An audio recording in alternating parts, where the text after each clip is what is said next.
Morning po sa inyo dyan sa UNTV. Good morning po. Bale, coming March 2015 po ay 5 years na retired na ako. Dito po sa Division of San Pablo City sa Elementary Department. And until now, wala pa po akong nakiklaim na payments doon sa aking na-earned na service credits as teacher noon or as principal. Itatanong ko lang po kung ito ba ay late na ba ako para bigyan pa nila ako ng payments doon po.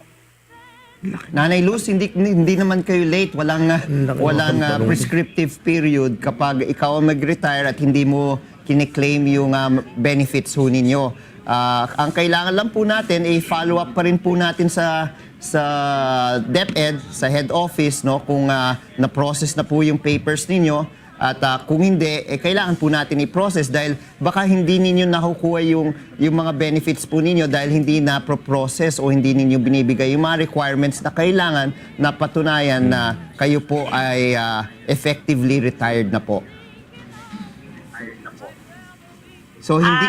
Sige po. Bali ganito po, nag-follow up naman po ako noon at may ilan pong mga certificates na na-forward ako. Okay. Then, sabi po sa akin, wala na daw po akong makukuha kasi daw po, nagamit ko daw po nung sick leave at saka nung mamatay daw po yung asawa ko.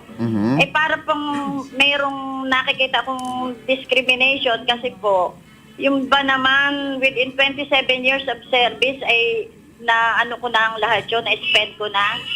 So, sabi ko, mabuti pa ay through Kuya Daniel, siguro, hihingi ako ng referral kay Secretary Armin Luistro para i-forward doon yung mga nasa akin pang-intact na papers.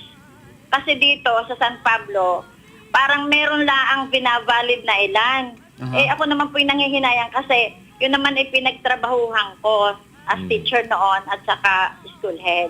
Sige po, i-forward ho ninyo yung mga papeles po dito sa law center ni Kuya para tayo po ay pwedeng makipag-ugnayan sa tanggapan po ni Secretary Armin Luistro para ma-follow up po yung mga claims po ninyo at ano ba yung mga nagamit na at hindi pa nagagamit. So, pwede ho yun. Walang problema. Walang problema.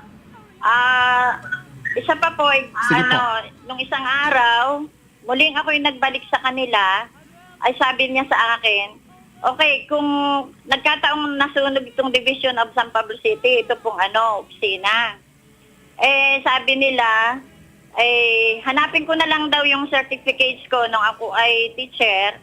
No need na daw yung sa school principal. Sabi ko, bakit gano'n? Iba-iba naman ang inyong mga diskarte. Sabi ko, pati, hindi ako magpapabalik-balik dito kung legal lamang yung papers na halimbawa zero balance, may tinanggap sana ako. Wala naman, puro boka. Yun po ang aking ipinaglalaban. Okay. Well, yun nga po, pwede po natin i-follow up nga po yan para malaman nga natin kung ano ba talaga yung totoong patakaran na sinusundan ng DepEd para sa pagpro-process ng mga retiring or retired na mga empleyado ng Department of Education. So, kung pupunta po kayo sa law center ni Kuya, ibigay po ninyo lahat ng mga dokumento ninyo at maybe short narrative storya ng kasaysayan po ninyo sa DepEd, ano yung mga na-claim ninyo dati, sabi ho ninyo namatay ho yung asawa po ninyo para malaman rin po nila kung hanggang saan nga ang pwede po ninyong i-claim.